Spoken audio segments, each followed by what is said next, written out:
Good morning mga katambay, quick update dito sa aming bukid. Ayan mga katambay, ito ang aming kalabaw. At syempre andyan si Otol, nagpapa-kondisyon ng turtle. Ayan po.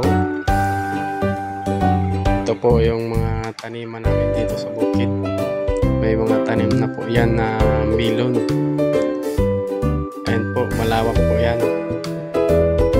Puntahan natin doon sa may dulo mga katambay.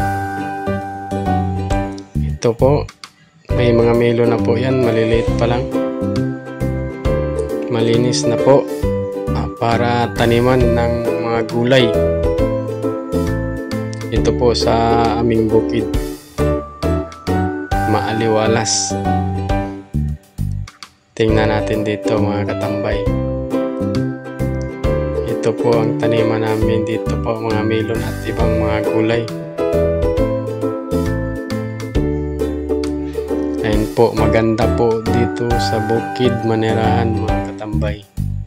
Makakapagtanim po tayo ng mga iba't ibang klase ng gulay.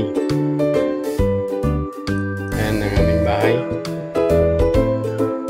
Bahay pahingahan namin dito sa bukid. Punta ulit tayo doon sa kay Otol.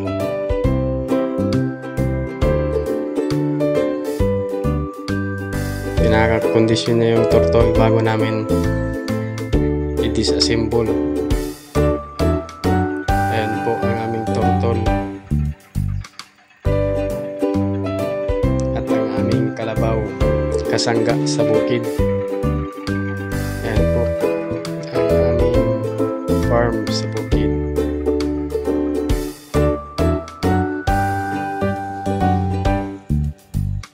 May mga tanim na po yan na pipino. Nagtanim po kami dito ng pipino at saka sitaw. Yan po ang kaganapan dito sa aming bukid. Ito po ang kalabaw, ang nag-iisa naming kalabaw. At yan si Otol.